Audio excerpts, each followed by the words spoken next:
할렐루야. 오늘은 고린도전서 9장 1절로 18절 말씀을 본문으로 함께 은혜를 나누려고 합니다. 1절로 5절 말씀까지 읽어드리겠습니다.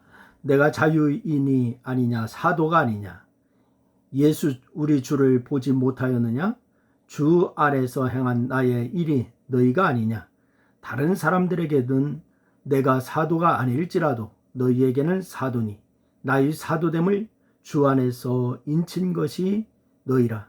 나를 비판하는 자들에게 변명할 것이 이것이니 우리가 먹고 마실 권리가 없느냐? 우리가 다른 사도들과 주의 형제들과 게바와 같이 믿음에 자매된 아내를 데리고 다닐 권리는 없겠느냐?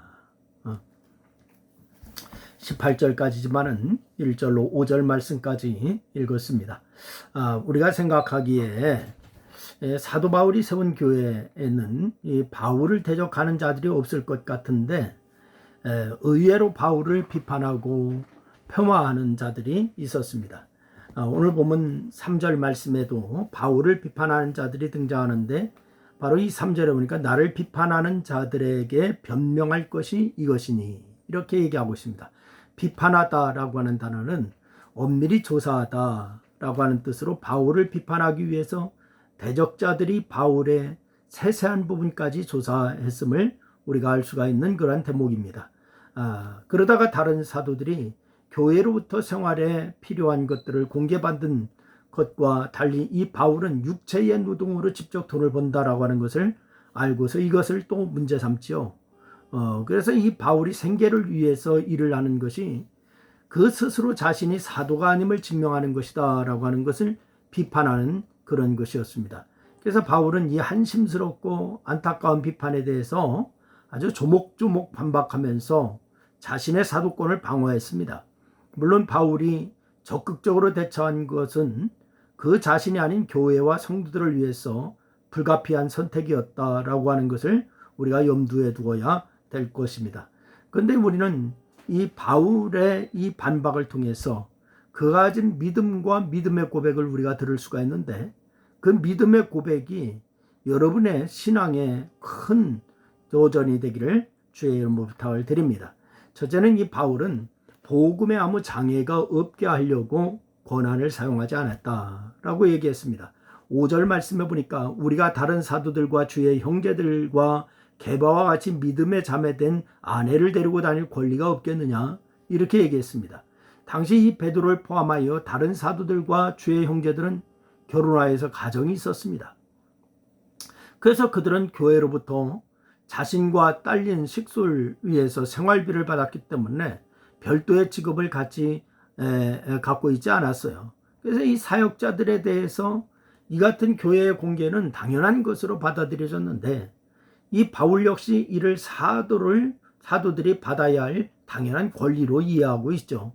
그런데 이 바울이 7절 말씀을 보니까 이렇게 얘기합니다. 누가 자기 비용으로 곤봉물을 하겠느냐? 누가 포도를 심고 그 열매를 먹지 아니하겠느냐? 누가 양떼를 기르고 그 양떼의 젖을 먹지 아니하겠느냐? 이렇게 얘기하고 있습니다. 그러니까 이 자기 비용으로 곤봉물을 하는 자가 없고 바로 이 포도를 심고 그 열매를 먹지 않는 자가 없고 양떼를 기르고 그 젖을 먹지 않는 자가 없듯이 교회가 사도들을 공개하는 것은 사람의 예대로 한 것이다 라고 하는 것을 말한 것이죠. 그래서 더 나아가서 교회의 공개는 율법에도 어긋남이 없다라고 얘기했습니다. 여러분 신명기 25장 4절 말씀 보니까 곡식을 밟아 떠는 소에게 망을 씌우지 말라라고 하는 말씀을 했습니다. 그래서 이 말씀은 소만 위한 것이 아닌 밭 가는 자나 곡식 떠는 자에게 해당하는 그런 말씀이죠. 곡식을 곡식을 밟아 떠는 소에게 망을 씌우지 말라 이 말은요 모두를 위한 말이에요. 그래서 이 바울은 이런 논증 아래서 자신이나 바나바 역시 신령한 것을 뿌렸기 때문에 교회로부터 육적인 것을 거두는 것은 사도로서 가질 권리다라고 이렇게 얘기를 하죠. 그럼에도 이 권리를 쓰지 아니하고 범사에 참는 그런 이유는 무엇 때문인가? 그래서 이 바울은 오늘 12절 말씀에서 얘기를 합니다. 오늘 이 12절 말씀에 보니까 이 바울이 얘기하는 것이 그런 것을 얘기하고 있어요. 바로 이 바울이 그리스도의 복음에 아무 장애가 없게 하려고 그렇게 했다라고 얘기하고 있습니다. 그리스도의 복음에 장애가 없게 하려고. 다른 이들도 너에게 이런 권리를 가졌거든 하물며 우리일까 보냐? 그러나 우리가 이 권리를 쓰지 아니하고 범사에 참는 것은 그리스도의 복음에 아무 장애가 없게 하려 함이로다. 아멘. 여러분, 이 바울이 이렇게 하는, 바울은 복음을 전하는 자들이 자기들의 권리와 권한을 주장하거나 복음 전파를 이익의 수단으로 삼으려는 자들이 있다라고 하는 것을 알았어요. 그런 상황은 바울의 사도됨을 부정하는 자들에 의해서 얼마든지 공격의 빌미가 될 수가 있었는데, 특히 신령한 일을 한다 하면서 물질에 얽매여서 산다라고 하는 비판을 받을 수도 있었습니다. 더불어서 믿음이 연약한 자들이 물질로 인해서 실족할 수 있고 복음을 받는데 장애가 있을까 하는 염려도 있었습니다. 그래서 바울은 이런저런 이유에서 차라리 사도의 권리를 포기하고 자비량으로 복음을 전하는 것이 바로 유익하다라고 하는 결정을 했다라고 하는 것이에요. 그래서 사도가 아니다라고 하는 것이 아닙니다. 권리를 포기했다라고 하는 것을 얘기한 거예요. 두 번째는 바울은 사명과 상급을 생각하였습니다. 바울이 사도의 권리를 따라서 교회의 공개를 받지 않은 것은 복음에 아무 장애가 없게 하려고 하는 뜻도 있었지만은 무엇보다도 사명과 상급에 대한 믿음 때문이었습니다. 여러분, 사역자라면은 누구나 받는 사명이 있지만은 바로 이제와는 바울이 받은 사명은 특별했잖아요.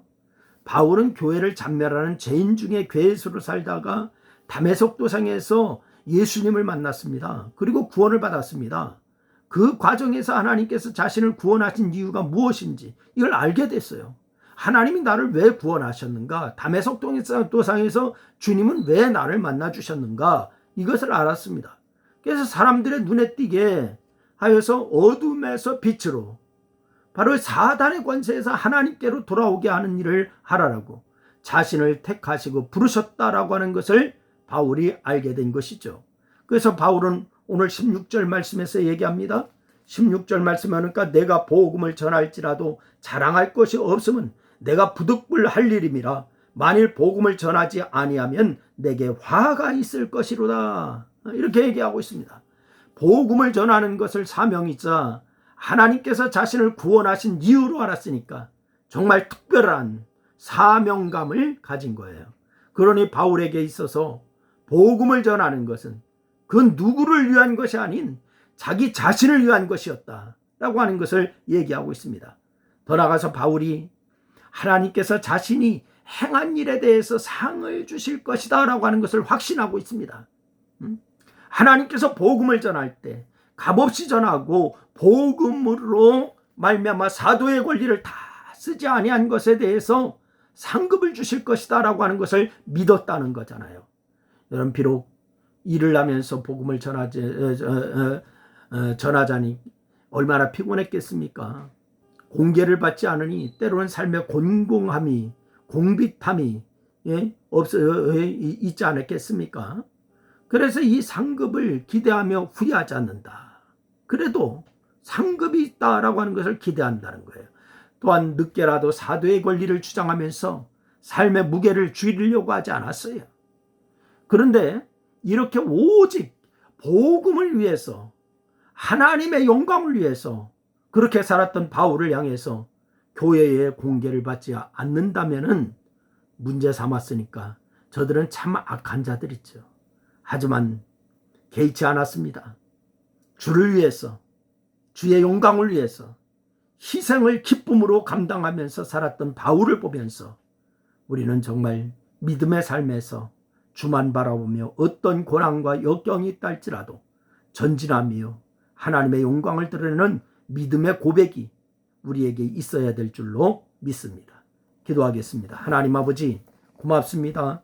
오늘도 주께서 오늘 이 바울의 복음에 대한 자세를 우리가 말씀을 같이 나누었습니다.